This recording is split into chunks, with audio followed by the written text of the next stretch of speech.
Hello and welcome to the Arabic Hour. My name is Ghanwa Hakim.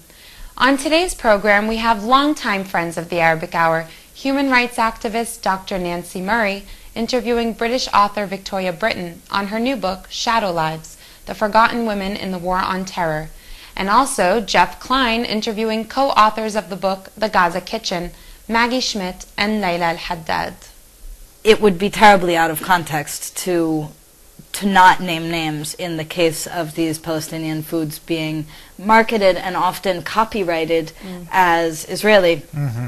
And beyond being incredibly good food, it also tells a larger story, a story of dispossession and exile and statelessness. And it's through the food, what we call kind of ghost archaeology, you can kind of discover, unearth this lost history.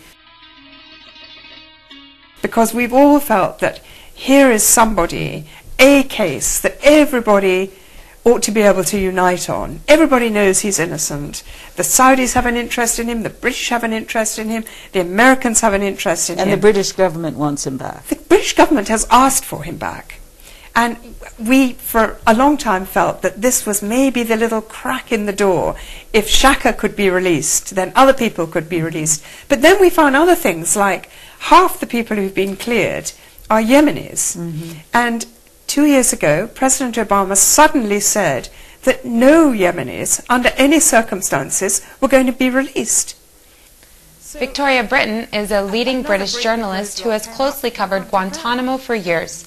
She also worked as associate foreign editor at the Guardian newspaper for 20 years. Victoria co-wrote a memoir by former Guantanamo prisoner Moazzam Begg called Enemy Combatant, and co-authored the play Guantanamo, Honor Bound to Defend Freedom. Her new book, just out, is called Shadow Lives, The Forgotten Women in the War on Terror.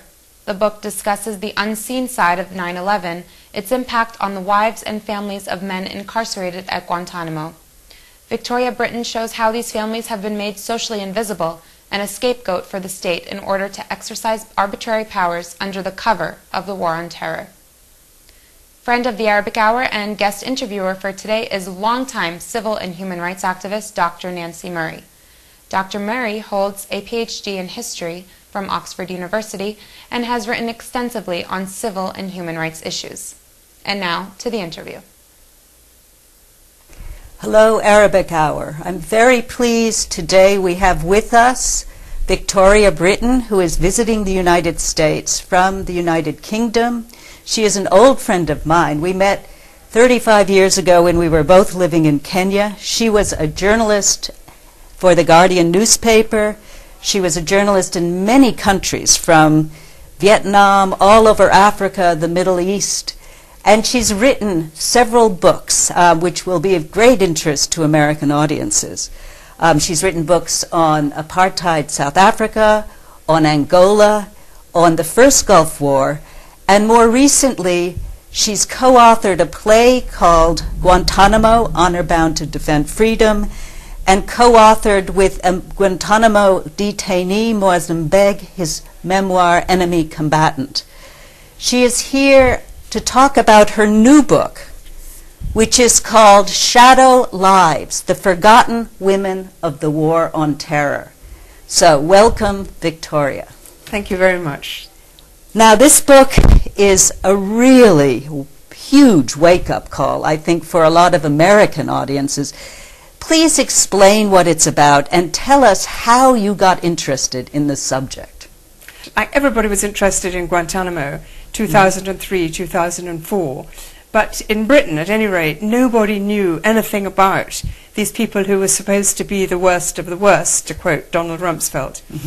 But we knew there were some British people, and there were also some British residents, that is, people who were refugees in Britain, who had ended up in Guantanamo.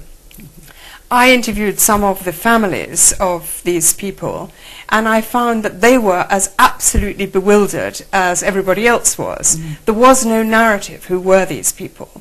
But gradually I began to know one or two people in these families, including the father of Moazzam Begg.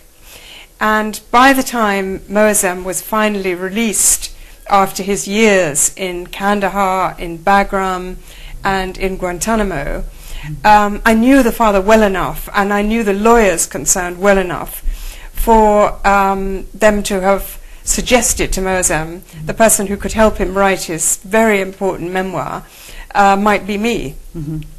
And we spent 8 months writing that book. And what I learnt about Guantanamo from him and from the other people who had come back from Guantanamo who visited him was a terrible wake-up call to me as to the innocence of the majority of people in Guantanamo. And that was before research work had been done which also showed unequivocally how innocent they were. I mean, many of them were just turned over to the Americans for cash bounties. Isn't that true? That is definitely true. And many of the people that I began to know, or began to know their families, were precisely that, people who had been sold to the Americans. But in the course of knowing some of these people, I began to know the wives or the mothers or the sisters of some of them. And what I found were very, very isolated women. Because the fear that was spread around the war on terror in my country, and I know it was the same here, at that time meant that people didn't want to know anybody who was associated with anybody to do with Guantanamo. But because I'm not Muslim and I'm not a refugee in Britain, I didn't have those fear feelings. And I began to know these families and the children in particular. And so I got a kind of close-up on an aspect of the war on terror that I think was almost unknown. And it's totally shocking and astounding. I think it was Danny DeVito who actually managed to read this book and tweeted, what did he tweet? He said the book is devastating. Read this book. So hopefully there are a lot of people who found out about it and will continue to find out about it because it's information that must be known. Now, just today, the New York Times ran an incredibly good editorial about the Guantanamo hunger strike, which is going on now. Would you like to say something about that hunger strike? I would very much, because one of the leading figures in the Guantanamo hunger strike now is the husband of one of my friends who is the subject of chapter 2, which in one way is the saddest chapter of my book. And he is a Saudi who had been living in Britain, and his name is Shaka Arma. And he was one of the leaders of the first hunger strike around 2006-07, when the issue around the hunger strike was the mistreatment of Qurans. And at that time, and in my book, I have a letter from Shaka to his wife explaining why he's chosen death by hunger strike. And it's one of the most heartrending documents you could imagine. And the effect on the family, and particularly on his wife, has been utterly devastating. This is 11 years Shaka's been there. And he's a good person to mention because he's so typical of so many of them, but he's an easy person for people to relate to because he's Arabic speaking, he's American educated, he was living in Britain, and most importantly, he was one of those who has been cleared and found completely innocent. How many have been cleared of the 166 still in Guantanamo? 86 have been cleared. Cleared for release. Completely cleared for release. Some of them more than once, and Shaka is one of those more than once. But under the Obama administration, they had a new task force of the highest level intelligence and military people who looked again at all these cases and found 86 men innocent. Now, to me, it's astounding that in the United States, these people, when everybody knows that they're innocent, are still in Guantanamo Bay. It is horrific. And I think that this hunger strike is about something more profound even than the new harsh treatment of the Quran, new harsh treatment of the detainees by a new person in charge of the prison. It's about the fact that after 11 years and knowing that everybody outside knows they're innocent. They see no prospect, either through the American courts or anybody in the American administration feeling pangs of guilt about these people. They see no way of getting out without using the only weapon a person has, which is their life, the most poignant decision anybody could make. And when I think about my friend, when I read the New York Times and I read the various things that have been about these hunger strikes, and I read the terms in which so much of the mainstream media writes about these people in such insulting terms. There was one piece I read which said that hunger strikes can be very effective if the people doing the striking are people that we can all relate to. And in this case, it's not true. Well, it is true.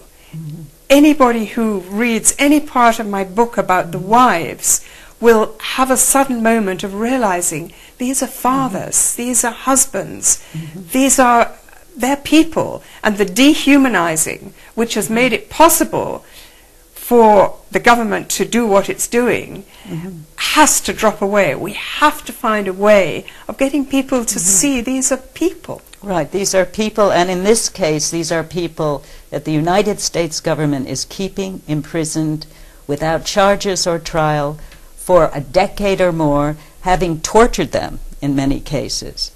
And it's just completely shocking to me, and I hope to many people watching this video. Now, I know that you've spent a lot of time with the families, and I know you understand probably better than any other person, any other single person in Britain, perhaps, you know, the meaning of the horror they have endured. Let's just go back, if you can, and just talk about what it means to be a country without laws, because in fact they are living in a country where the laws do not apply to them.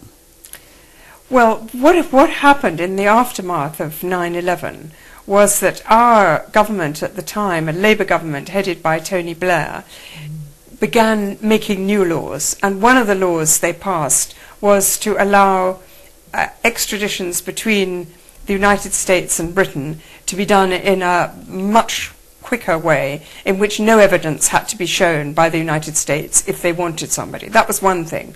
The second thing they did was in December of that year, they arrested 12 Muslim refugees who had been living with their families completely openly with no problems whatsoever for many years in many cases.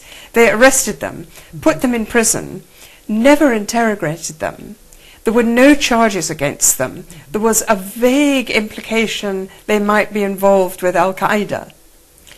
But for 2.5 years, solicitors battled to get bail for those people. It was unprecedented in Britain that people would be held without being tried. 2.5 years it took before the highest court in Britain, at that time called the House of Lords, ruled that this was illegal and the government must release these people. They released them, but they invented a new thing, which was then called a control order. It's now been renamed, but it's essentially the same thing, which was a house arrest. And in the course of that house arrest, the men had to wear an electronic tag to show where they were. They could only leave the house for a designated period, often 2 hours or 4 hours in different chunks of the day. They could only go to a certain designated mapped area. Nobody could enter the house unless they had been cleared by our security services home office. And in the house, the people could have no computers, no mobile phones, no internet access. The kids can't have their computers in the house. The kids cannot have their computers. Not only their computers, they couldn't even have a memory stick. So if you did your homework at your friend's house or at school and put it on the memory stick, that memory stick could not enter your home. And there were constant raids in which kids' memory sticks got taken. Children's homework, university work got completely disrupted. So this is harassment. It was dramatic harassment. And again, the isolation that the men had had in prison became an isolation of the whole family. Even the children and the mothers could not have their friends visit unless they were cleared.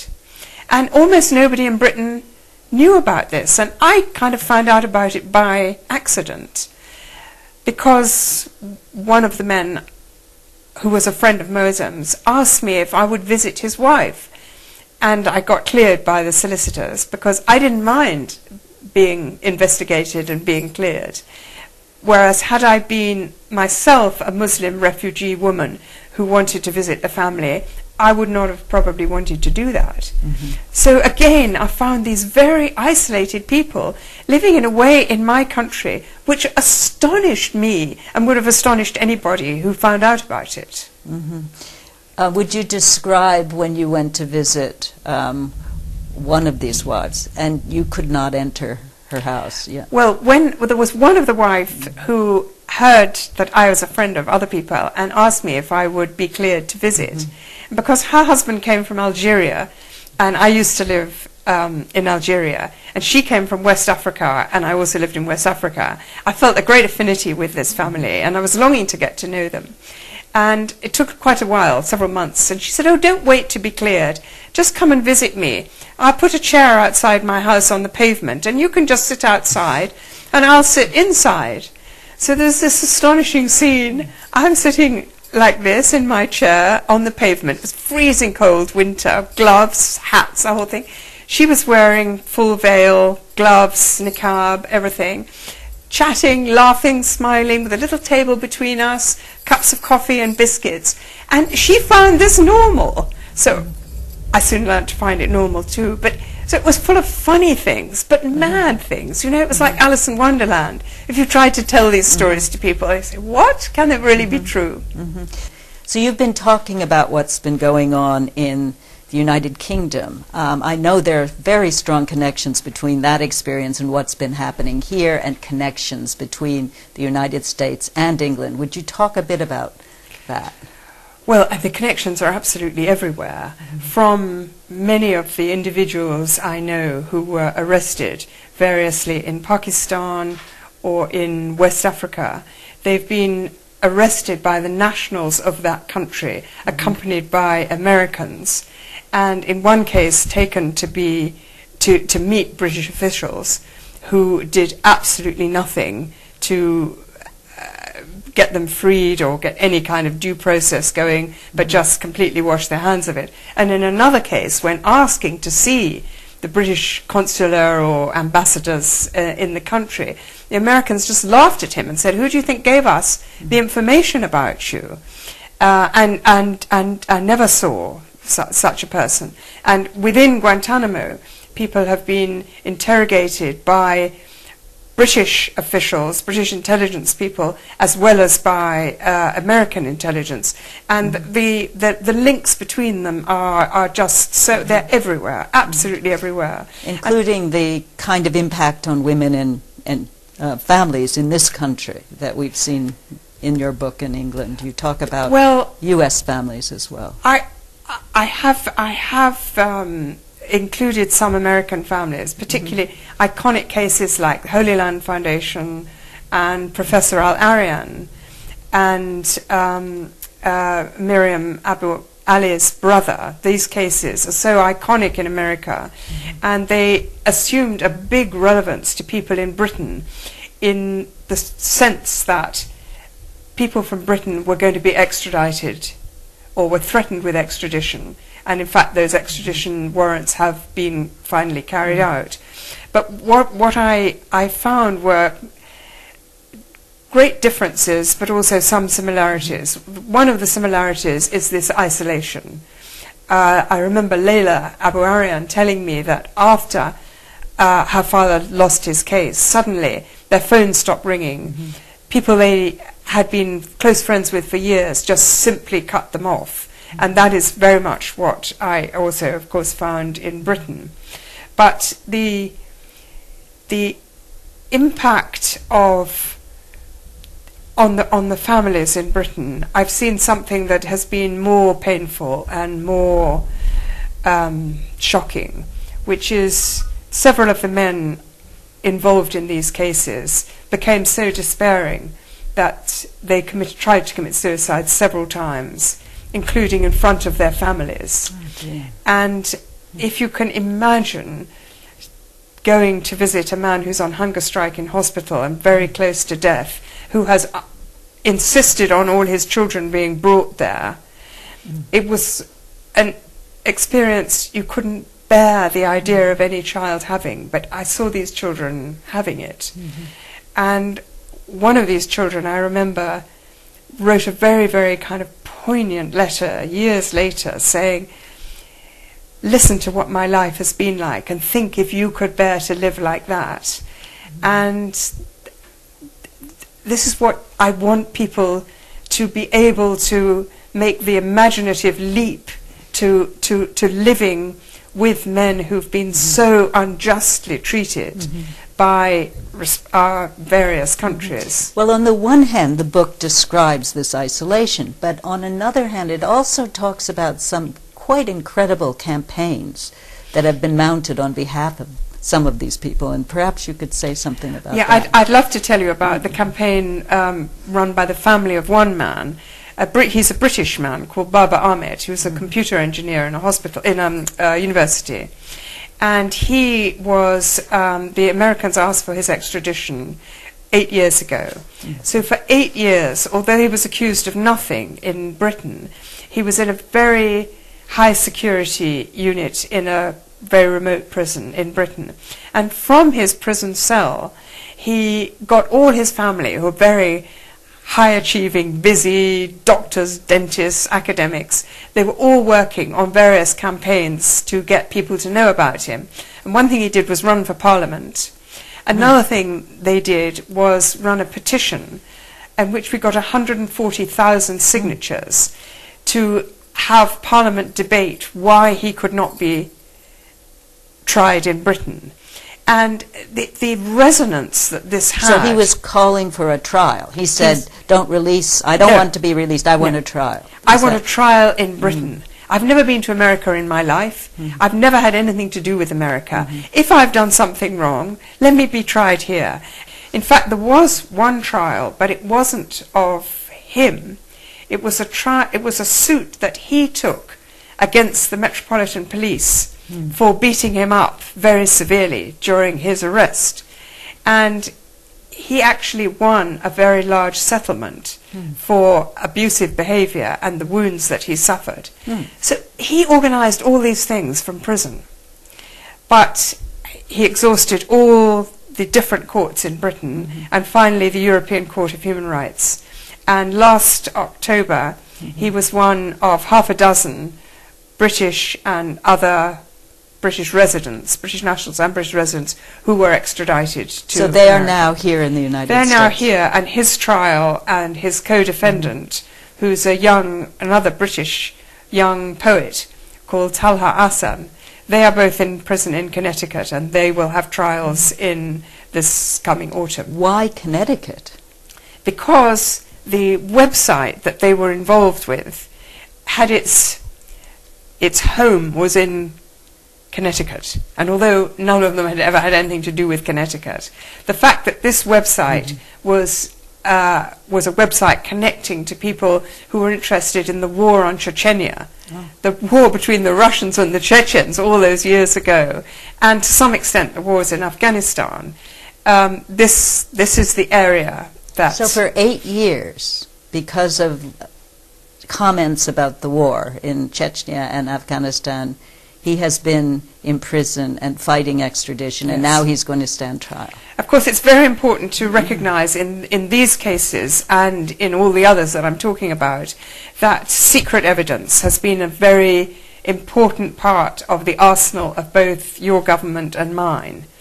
And at the moment in Britain, there is almost like a war between sections of the judiciary and the government over the use of secret evidence. And the government, and I regret to say also Parliament, have concluded that more use of secret evidence is a good idea. And we have judges who each time there's a court case about it, the judges say no. They will not make a judgment on secret evidence.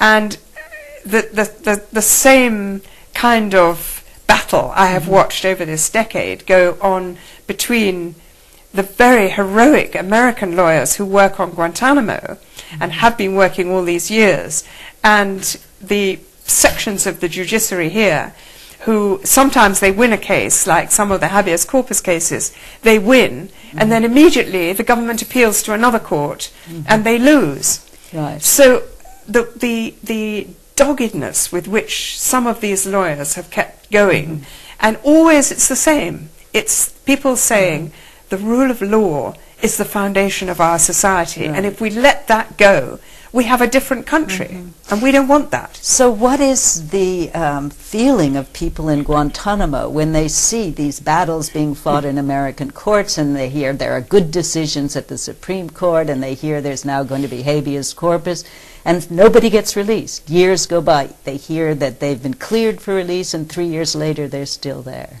How does that affect people? Well, all I can tell you is about the people, obviously, that I've talked to who've already come out. And they've all talked about the 2004 Supreme Court ruling.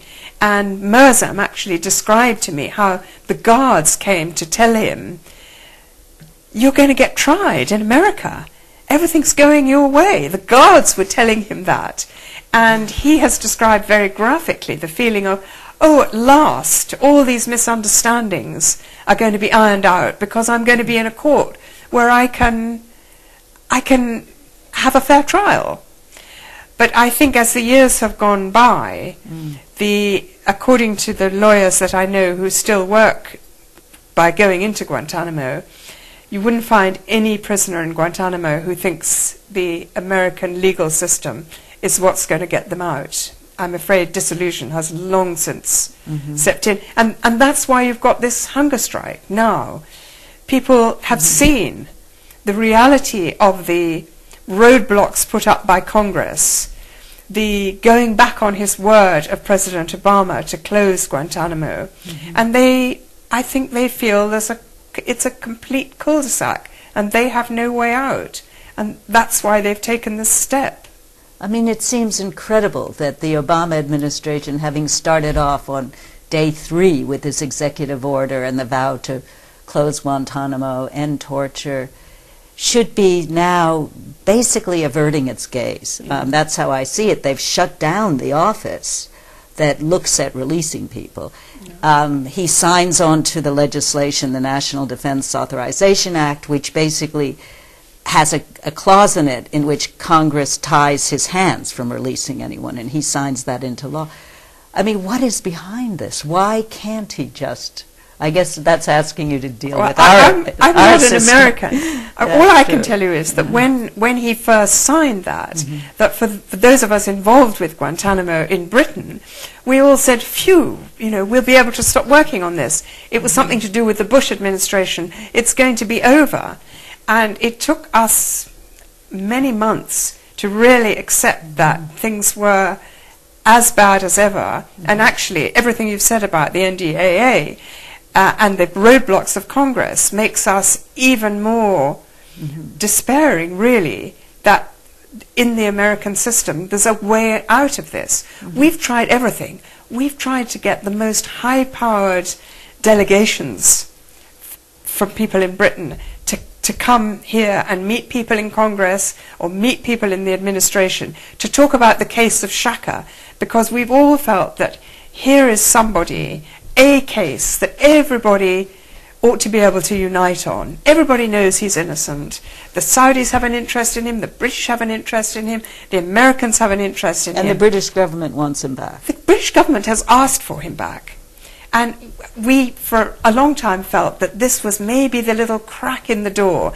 If Shaka could be released, then other people could be released. But then we found other things, like half the people who've been cleared are Yemenis. And 2 years ago, President Obama suddenly said that no Yemenis, under any circumstances, were going to be released. So another great big roadblock came up in front of them. It's really hard to see where the pressure can come on this administration. Well, I think one of the problems has been that the American public somehow when Obama got elected and made these nice statements about ending torture and so on, they thought, phew, we don't have to worry anymore, and they turned away their gaze. And there's been very little attention. It's not in the mainstream paper. Until now, it's been forced into the editorial pages by this hunger strike. And hopefully the hunger strike will make people pay attention and put on some pressure, call government, call the White House, say, why don't you close Guantanamo? Why don't you release these people? They've been cleared for release. You know, this is a total blot on our country and on our reputation worldwide. Yeah, that's absolutely true. And I think it's ironic that all the legal efforts that have been made for these prisoners, all the millions of words that have been written about them, all of us on the outside who've tried to do something, the fact is we've failed. And it's the men themselves taking this ultimate step for themselves that has forced some attention. Yes. I mean, one of the really bitter ironies here, at a time of sequestration, when the government is cutting this and that, it is adding to the budget at least 50 million to start with, up to 200 million to fix up Guantanamo, because they're clearly planning to keep it in business for who knows how long. I mean, that's just a new budget item, and Yes. that's really... I can't believe Americans want their money spent on upgrading Guantanamo. I don't think they want money spent $400,000 a day on feeding and looking after men who are innocent. Is this what Americans want? So are they afraid if they release these people, they will then go and talk about the kind of treatment they have had and that this will make them look bad? I mean, where They is the already fear? look bad. So, but where does this extra incentive come from not to close the prison? Well, I think one thing is that governments never apologize. Even my government, which had to pay very large sums of money to the prisoners who came back, rather than have a court case in which the British intelligence service complicity in torture would have been openly exposed. They paid in order not to have that. Nobody wants to admit that they're innocent. And I think what we really need is important moral voices saying, this is not how our civilization is. And, you know, I really hope that as a result of the hunger strikes, people will begin to see these people for what they are, people, and will begin to think about the women and the children who have spent a decade. Some of these children, like Shaka's youngest son, has never seen his father. And his father is innocent, and the Americans have kept him in a cage for over 10 years. Who can think this is okay? Yes, there has been a terrible silence from what you call the moral voices. If you think of church leaders, perhaps, as representing moral voices, we haven't been hearing nearly enough from these parts of our civil society. And I do hope people will start to raise their voice. The problem is you get accustomed to things, and we've got accustomed to thinking, the war on terror goes on and on and on, it's a forever war. Islamophobia has grown so deep now, in both our countries, I believe, that for people to actually get their mind round the fact that, you know, someone we have labeled a terrorist may not be that at all, and isn't in the cases of the people you write about. I mean, that's a big leap to take. So conditioned have people been. I mean, take this movie, Zero Dark 30, you know, showing terrible tortures, and yet people accept that as, oh, well, maybe that's okay because it keeps Americans safe. Do you think it keeps Americans safe? Of course it doesn't keep Americans safe. You know, if you could hear what people think about America in so many corners of the world that have been touched by the war on terror, all kinds of countries, all kinds of nationalities have been in Guantanamo. And I've met many of those people after they've been released, and I found two things always very, very striking. One is nobody ever talks about revenge. But the second thing is the dignity that they conduct themselves with, despite the fact that people who've been tortured, people who have been victims of miscarriages of justice, those remain such deep experiences that neither they nor their families nor their communities are ever going to forget what's been done to them. And everybody knows who was responsible for it. Well, it's a heavy burden for our governments to bear, but I think it will be a heavy burden for all of our peoples to bear too, if they feel that which one day they'll see that they have been complicit in this. So let's hope everyone wakes up. I want to thank Victoria Brittain so much for helping open eyes, helping wake people up with her book, Shadow Lives, The Forgotten Women of the War on Terror. It is available on Amazon. Please get a copy, read it, find out more about the lives she has so beautifully conveyed.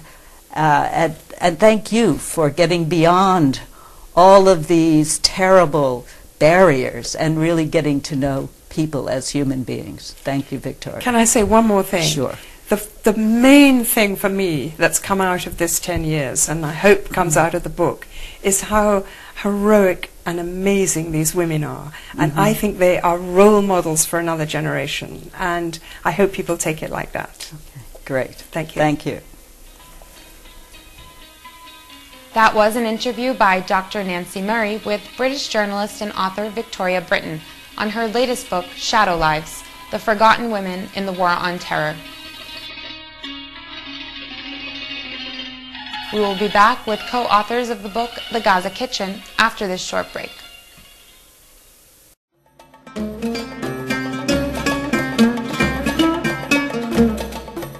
You are watching The Arabic Hour, a program of news, views, culture, cuisine, and the Arab American experience.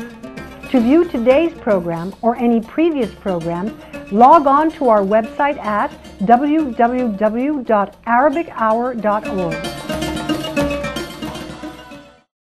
Our next guest interviewer is Jeff Klein, a retired union leader and peace activist with Dorchester People for Peace. He speaks with co-authors of the book, The Gaza Kitchen. The Gaza Kitchen is a new book celebrating besieged Gaza's vibrant and spicy cuisine. Authors Maggie Schmitt and Laila El-Haddad discuss their book and how it challenges the pervasive image of Gaza as destitute, war-torn, and bereft of any possibility of a vibrant culture. El-Haddad, a journalist from Gaza living in the U.S., and Schmitt, a U.S. anthropologist living in Spain, discuss local Gazan culture through its cuisine. And now, to our interview. We're very fortunate today to have with us Laila El-Haddad and Maggie Schmitt, the authors of a new book, The Gaza Kitchen. Maggie, Laila, welcome to the Arabic Hour. Thank you, Jeff. Your book has been getting a lot of buzz in the media lately, so congratulations. And are you surprised by that? We are. I would say so, yeah. It was a project that we both started because we wanted to, and without initially any kind of support, any kind of money, any kind of publisher. And it was just something we felt like we wanted to do, and we felt like the time was right to do it. And having our publisher, Just World Books, really stretch their neck out to publish this book that totally fell between the cracks of the publishing industry. The cookbook people wanted Palestine; they didn't want to touch it, and the sort of politics and Palestine publishers, cookbooks so frivolous, they didn't want to touch it. We, under no circumstances, expected it to be picked up by the mainstream media. It was this marginal little project, but that we felt the time was right for it, and apparently it was. It was something. It was a labor of love. We wanted to do it regardless of whether or not it was going to be picked up. So it's been a pleasant surprise to see that it has been picked up. It's something I personally have always wanted to do. The timing was right. Maggie got in touch with me in 2009 after a trip to Gaza. She was writing an article about Gaza, about the foods of Gaza, using food as a narrative device, and we discussed the idea of working on a book instead of just an article, and it really appealed to both of us. We were very passionate about the subject, thought it was a good way to discuss the situation And it, it happened to work out. It took us about a year to finally make it to Gaza because of the blockade and so on. We finally did, and kind of hit the ground running with our field research, and it took us a few years, but we finally pulled through. So. Maybe it's partly the surprise of having a book written about the food of Gaza. People who follow the mainstream media here, and even who are actively following the situation in Palestine and Israel, tend not to think about Gaza in terms of its food, right? We think of the blockade, we think of the Israeli attacks, bombing, the hostility, Hamas. We don't think about food in Gaza. Of course, people have to eat everywhere, and they have their traditions, which I learned about from your book, happily. But so, how did the idea generate to write this kind of book about Gaza? I think we started precisely with the intention of countering just what you're talking about. When we started talking about this book, people made this face at us, like it produced a sort of cognitive dissonance for people to think about food in Gaza. But in fact, little known outside of Gaza, partly because of the hermetic closure of Gaza from the rest of the world, including the rest of Palestine, Gaza has a very singular, very unique, and extraordinarily delicious cuisine. It's not only the cuisine of the Gaza Strip as it exists today, but because almost 80% of Gaza's current population are refugees from other parts of Palestine, Gaza is an extraordinary place to look at different food traditions from different regions, because they're all brought together by the refugees who bring their food traditions with them from other areas, from the city of Jaffa, from the farming interior near Beersheba. So it's an extraordinary place to look at many different culinary traditions of Southeast Palestine. Yeah, and Laila, do you have a personal connection with Gaza that led to this book? I do. I'm from Gaza City. My parents were both born and raised there, and I myself was born in Kuwait and grew up largely in Saudi Arabia while commuting to Gaza throughout my childhood. So I was always personally interested in Palestinian food in general, but particularly the food of the Gaza region. Because of this thing that Maggie was saying, I found that so few people knew about this incredible cuisine, both non-Palestinians but also other Palestinians. And beyond being incredibly good food, it also tells a larger story, a story of dispossession and exile and statelessness. And it's through the food, what we call kind of ghost archaeology, you can kind of discover, unearth this lost history. We frequently say that many of these villages which were depopulated and destroyed, like Beit Jidja and Hamama and Beit Tima, they may no longer exist on a map, but you can taste them through the kishik stew and through the fugaiya and through all these incredible dishes. So is this reflected in the food? That is, you have the original sort of Gaza population plus an addition of refugees from all over Palestine. Is this reflected still in the food, that there are different food traditions in Gaza that are local and more Palestinian-wide? In the field research, we were continually astonished at how locally specific the different dishes and the different sort of cooking habits and traditions of each family are. I mean, that's really interesting.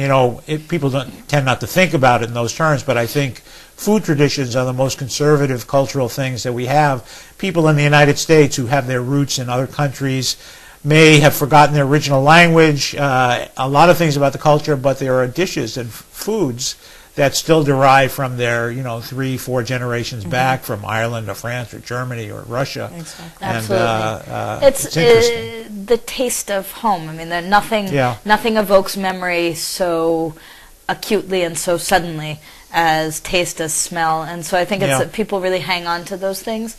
And also, they function within the household, within largely women's spaces. They're often less...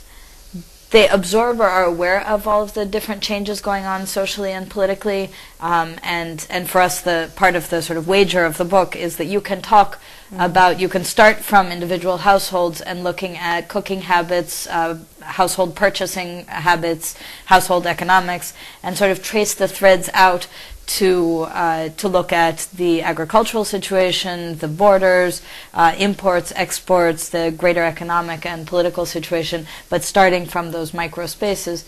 So those micro spaces are certainly affected by everything that's going on around them. But as you say, they're also very conservative in the sense that they conserve habits, partly because they're very protected from the outside. They're sort of the intimate space. And it was important for us to, when you see Gaza represented, it's always sort of from the outside and in this very anonymous way.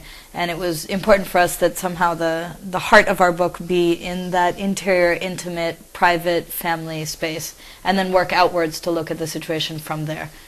So what we'd like to say is we wanted to present the world with a humane image of Gaza, but also to present Palestinians in Gaza with an image of themselves that they recognize, to narrate this Palestinian experience through food. And in that vein, we actually have sort of follow a three-pronged approach to the book, which is heritage documentation, the recipes that we've been talking about, especially the very traditional ones that might have been lost or will be lost, but then also profiles of women and farmers and agronomists.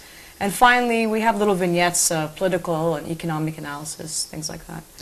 Were people surprised that you were doing research about their cooking and eating habits? People take that for granted very often, that that's not something that's interesting to these outsiders. On the contrary, whereas when we talked about this project in the U.S. or outside of Gaza, like we said, we got this sort of cognitive dissonance. In Gaza, everyone was falling over each other to tell us about their food traditions. People are tremendously proud of their food traditions. Gaza is besieged not only politically and economically, but also by journalists.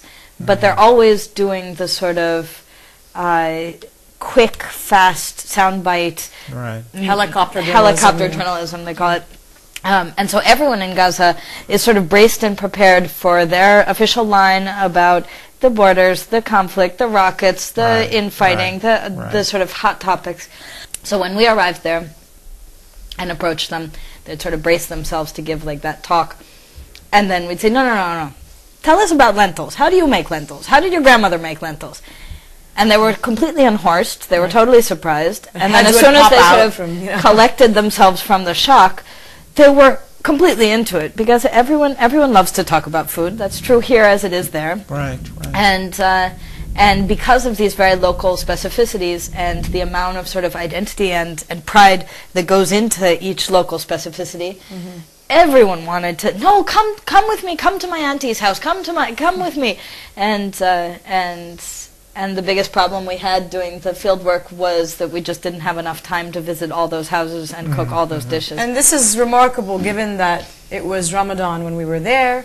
People were fasting 16-hour days in the searing... Ramadan in the summertime. In the summertime, in the searing 120-degree heat with 8 to 12-hour power outages. And despite all of this, people were sort of welcoming us with open arms into their houses after having been just completely exhausted, harvesting their chili peppers or whatever, dealing with family situations, and then, come on, let's show you how to make maftoul. So. Wow.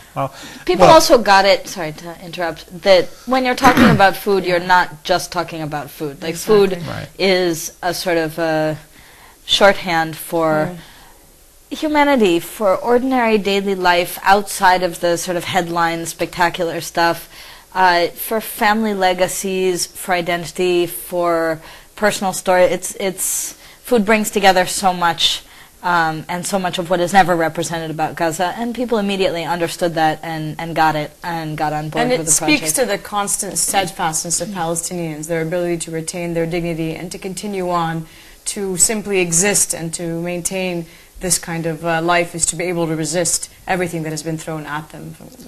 And to take pride in food as part of their cultural heritage. You probably know here, every once in a while there's a big fuss over the fact that some traditional Palestinian dish is called Israeli food, the hummus, of course, the most famous one. And it's a source of, people take really offense at it, and it's a source of pride to say, no, that's our food. And I imagine you came upon that a lot. And people who've lost sovereignty in a way, they still have sovereignty over their kitchens. Exactly. Indeed. Yeah. And go ahead. No, and we emphasize, we recently had, for example, a conversation with Israeli chef Yotam Arolengi, which was very interesting. And we were talking a lot about this question of appropriation and the anxiety about appropriation. Which we discuss in the book, we should mention. And for us, we understand that food changes, as we said before, slowly, and national borders and political identities change faster than that, and food history is a long, slow history reaching back to past empires, and of course there's always cultural borrowing and appropriation and renaming and whatever, and that's just sort of how creativity happens. We understand all of that, but also it would be terribly out of context to not name names in the case of these Palestinian foods being marketed and often copyrighted as Israeli in a material context in which so much has been lost and there are so many sort of open wounds in terms of rights, in terms of autonomy, in terms of access to land and possibilities of material sustainability and prosperity. To appropriate also these symbolic foods is more than sort of silly. It's more than silly. We frequently say that we sort of reject this notion of what we call hummus kumbaya. That is, that if we all just shared a plate of hummus and we could all get along.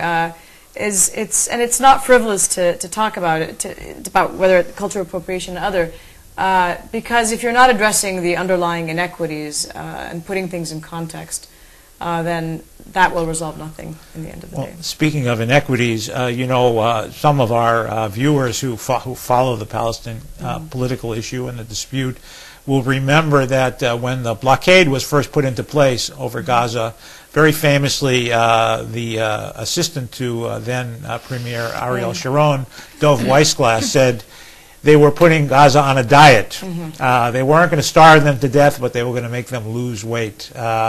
This was his metaphor for putting the squeeze on Gaza. So how has the Israeli blockade of Gaza affected people's access to food and their cooking habits and eating habits? Right, what you referred to is called the Gaza diet, and we frequently talk about that when we're discussing the impact of the blockade. Which is basically Israel is allowing in enough foodstuffs to kind of stave off a humanitarian crisis and thus a media outcry. And they have this kind of chart where they figure out exactly what the caloric intake is for each Palestinian and so forth.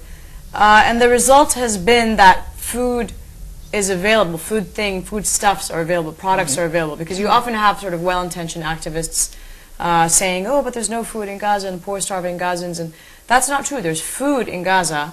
It's available. It's just that people can't access it, can't purchase it because of a very deliberate siege, a deliberate policy which aims to deprive people of their productivity. In fact, the blockade itself has been very systematic in its targeting of Gaza's productive sector, whether the farmland, for example, in Operation Cast Lead, whether the dairies, whether the chicken farms, the fishing industry, and so on and so forth. So the result is people adapt. If we're talking specifically about dishes, they find ways to adapt in the end of the day. That's not to say that the situation isn't dire, because there's, speaking to nutritionists, they can directly map the rates of malnutrition, for example, to each Israeli incursion or attack and so forth. And also something like 80% of the population is what's known as food insecure, meaning that they rely in some fashion or form on a food or aid handout. So those are pretty stark statistics right there. But in the end, they find ways to make ends meet. So a border closes, a tunnel pops up. Restrictions on fishing zones. You have some entrepreneurs creating Gaza's first freshwater fish farm, something that we talk about in the book. The restrictions on fuel, Palestinians begin to use their very traditional clay ovens. So you find this very sort of innovative, resilient spirit amongst the Palestinians there. So is there a sense that among the Palestinians, by maintaining their cuisine and their ability to cook, is almost a form of resistance and pride? Is that absolutely, certainly people would express it in those terms, that we refuse to give up our food, right? I mean, you may have taken our land, but we're not giving up our food. And not just in the food also, but in the farming. We met so many farmers who had lost everything, not once, but twice and 3 times. Every olive tree in their grove had been uprooted or destroyed. They were replanting them, for the 3rd time. And you can imagine how many years it takes for these trees to become productive again. you know, others that had lost like beehives, and we, you know, met some of them at farmers' workshops trying to learn what they should do. Should they begin to plant water-intensive cash crops? Right. And speaking to them, this is what they said. This is our way to resist. Not revenge, as one journalist, you know, put it to us. She says, "This is how they want to get revenge." I said, "No, this is not. It's not about revenge. It's about I've never heard of planting trees as a form of revenge. Right, exactly. So, but certainly, this is their steadfastness, their sumud, this Palestinian concept of sumud and resistance, and it applies equally in the kitchen to be able to maintain your dignity and to continue on with daily life. That in and of itself is an act of resistance.